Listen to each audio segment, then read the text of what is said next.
integrated.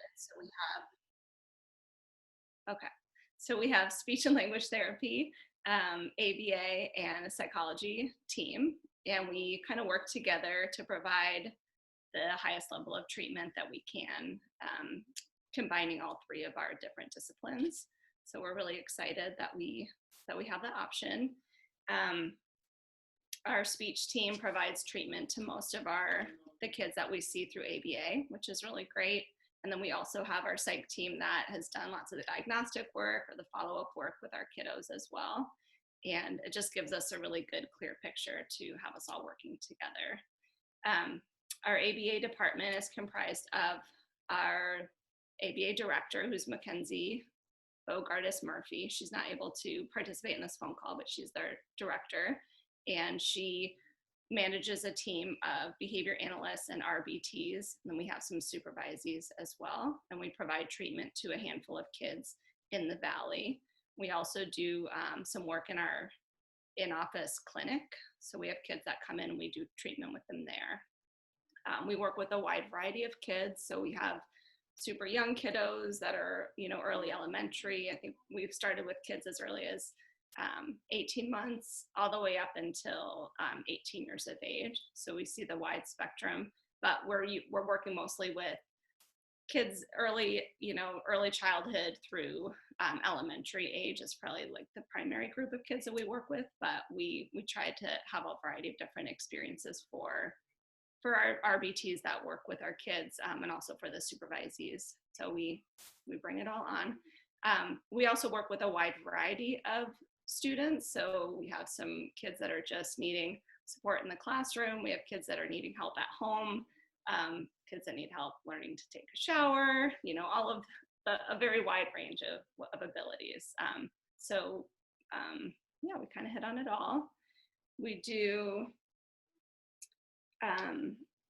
We work with a lot of children in their homes and in their schools. So we have kids that are fully supported 40 hours a week at school, and we support them in participating to the fullest within their classrooms.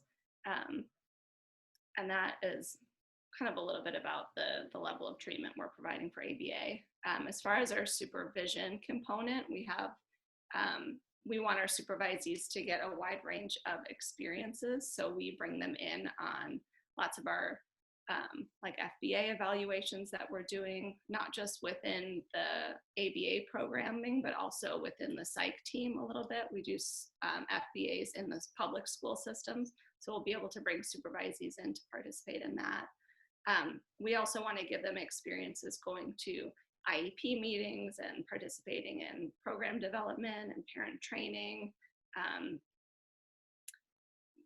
learning how to manage a team, because that's something that we feel is a huge part of being a behavior analyst, is learning how to manage a lot of people. So we try to provide opportunities for experience in that area as well.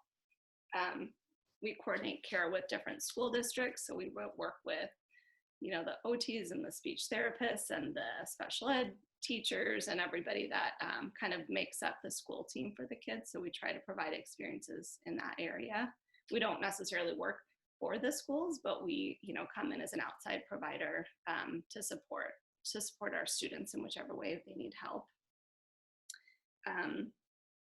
As far as the parent training component goes, we have some kids that are just receiving support after school hours. So we work just with the families and help them set up systems within their homes, help the kids get on a good routine, a good schedule, working on sibling interactions, doing homework, all the things that kind of happen after school hours. So we are looking for a supervisee that would be flexible with time so that they can get those experiences. We think it's important for you guys to have experience, a very well-rounded supervision experience. So, there may be days that we need someone that can work until 7 o'clock at night, because that's when the parents are able to do their level of support. So we really want someone that's flexible and willing to kind of do whatever they need to do to meet all of those expectations and get all of those experiences that they can.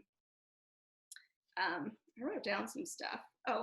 As far as ABA methodologies that we use in our practice, we sort of do it all. We use a very eclectic approach that's really works on whatever this kids need support with. So we do natural teaching, we do PRT, we have DTT. We really just sort of do whatever best practices tells us to do with that particular student.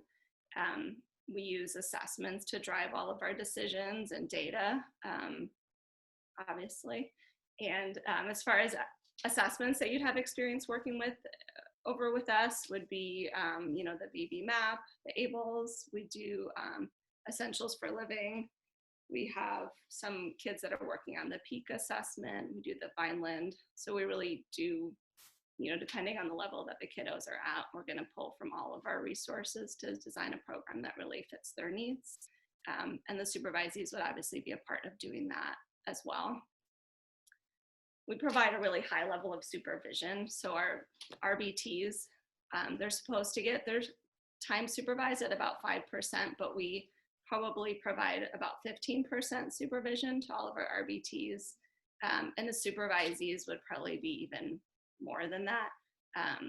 We have daily interactions with your supervisors. We have a really low ratio of RBTs to supervisors, so we're able to access them anytime throughout the day, which is good and sometimes not so good, but your supervisor would and should be able to get a hold of you and vice versa throughout the day, just to help with any programming needs or any kind of support that you guys would need. They're very available. We do, for as far as the supervision, there'll be one-on-one supervision, but we also have small group supervision as well, because we feel it's important for you guys to learn from each other and hear about each other's experiences. So we'll have, a few supervisees going through the program at the same time. So you'll have a little bit of a team over here as well. We're looking for someone that can kind of do a set schedule based on your school semesters. So if you would be working as an RBT, sort of supporting a child in a classroom, we would really want someone that can commit to be with them through that, at least the first semester, and then maybe the second semester if possible, depending on if your classroom schedule would change. So we're hoping that we could find someone that's willing to be flexible with that, so that we're not having to make a lot of disruption in the kids' schedules, because that's hard for them and hard for the teachers, but it does happen.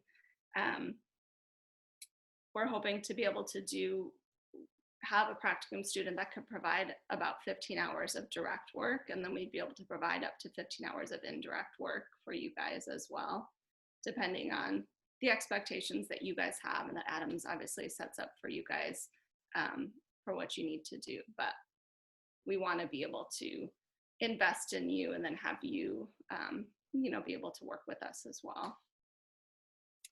I don't know what all you guys are wanting to know about, but I feel like I touched on most of the things that I wanted to make sure I put out there. We really are very much a team and a family here. So we really are looking for someone that's a team player, someone that's flexible, someone that's excited to learn. We try to make learning very fun, not just for our kids, but for our supervisees. We get really excited about what we do, and we want it. We're looking for someone that's just as excited and nerdy about ABA as we are on our team. So if you feel like that would work for you, then let us know. And we're happy to do a one-on-one conversation as well. Mackenzie's our director, and she was not able to jump on this call, but if anybody is interested, we can do a private Zoom meeting with her as well. I do have a quick question. You said that you go into schools. Is that like schools that you're contracted with, or is it public schools? And then if it is public, which school districts are you in? We are not contracted with any schools for providing ABA support. So that would be if we have a child that we're doing ABA with, and the parent has hired us privately to do that level of support with them, and they are enrolled in a school, and that school is willing to let us come in and provide support, then we'll do it that way. We have not done that in a public school. There was one time when we were able to do that in Paradise Valley School District, but that did not last very long. So it's mostly private schools. And then On the other side, we do FBAs for schools that are privately paid for, not privately paid for, they are paid for by the school district. They're independent education evaluations, so we do a handful of those as well. So that is something that the school does contract with us for, but it's just for the evaluation. It's not for any treatment. And then a follow-up question on that, for when you do those FBAs in the school, is that something that we would be able to be a part of? Yes, absolutely. We would love to get supervisees involved in that. I'm not sure how many you would do a year, or if it would be like an ongoing thing, or if we just be able to kind of loop you in. But the process for an FBA in the schools takes about, we do anywhere from like 6 to 10 hours of observations in the classroom. So we would send the supervisees out to help with that. And there's also the parent interviews, interviewing the teachers, writing everything up, analyzing all of the data, the past reports and everything like that. So we'd love to get those experiences out to you guys, because that's one of those things you'll end up having to do, but you might not get that experience if you're just working as an RBT. Thank you. You're welcome. Any other questions? Adam, is there anything that I forgot to say? No. What's it like to be a part of the team? Oh, it's really great. We have such a great team. And I don't manage them, so I'm not saying great things about myself, because I don't actually do the management of the team, but they're wonderful. We have some really awesome people. They're super motivated. They're so excited. They send, they're not just excited about ABA, but they also really get to know each other and their families and excited about their own children's progress. It really, like, once you kind of come over here, you become a part of this really great group of people that are super excited about what they're doing. And it's not just a job, it's really their lives, and it's really fun. We've got such an awesome team. We're also very supported. That's one thing that everybody always says, is they feel very supported. They feel like they can come to us with any questions or any concerns. We hear it all. And we always take any of that input just to make ourselves better. We want to take that and grow from it. So I feel like it's good to be a part of our team. As a follow-up, do you all ever have any fun, Sarah? No, we have no fun. It's really horrible. We do actually have a lot of fun. We all just went to a Cub spring or a Diamondback spring training game recently. So we do try to do fun outings with our teams. It was before the world shut down, so we're lucky that we got that in. We had an escape the room also scheduled, and that got kind of shut down on us, so we're bummed about that. But yeah, we do try to engage with each other outside of the ABA world as well. Although we end up talking about ABA the whole time, but we do try to, yeah.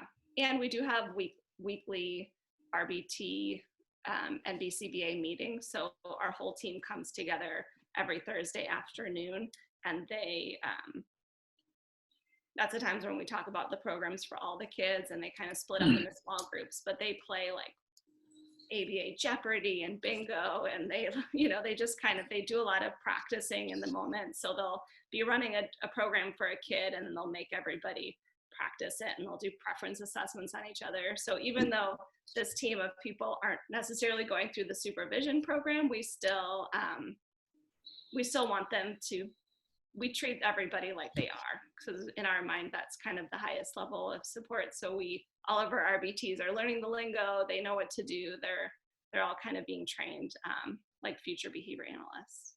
And lots of them have kind of jumped onto that ship after a few months. They're like, all right, I'm in. What do I need to do?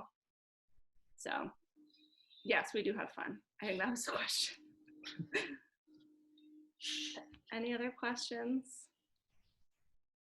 I'm going to forget to say something. I'm going to be mad at myself. Let me look at my list here. Yeah, I talked about assessments. We do have our clinic, which is really fun. Yeah, I think I touched on all of the things I wanted to say. I have a question, Sarah. Yeah. Do the students get a chance to sit in as part of the interdisciplinary team in any capacity? Like, if you have, like, to what extent do they get to interact with Joe or with other I'm glad you asked that, because I was thinking about that. I started off before I was a behavior analyst, I was a special ed teacher, and I feel like I learned so much when I learned so much about autism and even about ABA when I learned how to do the ADOS, which is the autism diagnostic tool.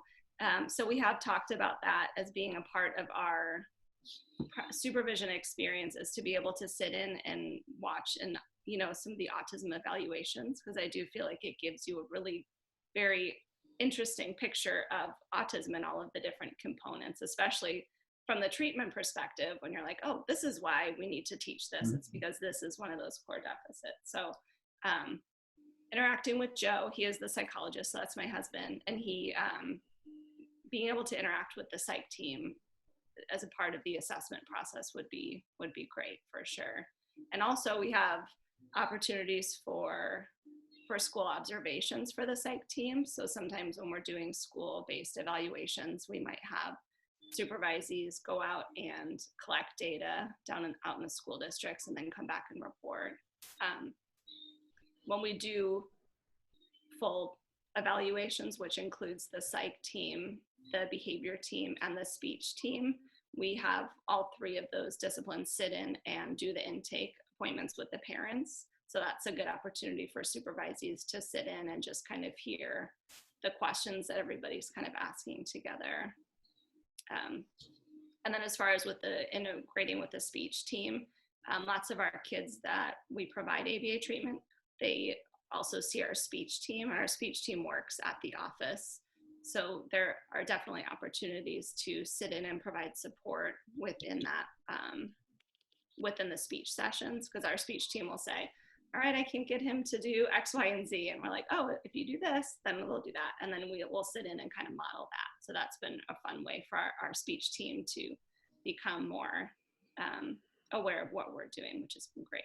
And our director of our speech team is Katie Severson, and her and I actually used to work together over at SARC in the research department, and Katie is highly ABA trained as well. So she runs her speech department with a very behavior background. So that's why we're able to integrate our stuff really well together. And she's doing social groups. So our ABA team does support the social groups. And lots of our kiddos, we believe in fading off of treatment when it's no longer necessary. But once we get to the point where the kids aren't needing full support, lots of our kids will end up just going to social groups with our speech team, which is great because they're able to still get some of that practice and that support, and we can still connect with them through Katie, but they're not needing us every day anymore. So that's a fun way for us to still kind of stay involved with them and work with them throughout the other disciplines. I think we've hit our mark in time. Thanks, Adam. Yeah, thank you, Sarah. If there are follow-up questions, anyone, feel free to route them through me or directly to Sarah. And I believe the video will be made available to all the rest of the students who couldn't attend. And we'll be on the lookout for a match survey coming later this week. Okay, great. All right. Thank you, guys. Thank you.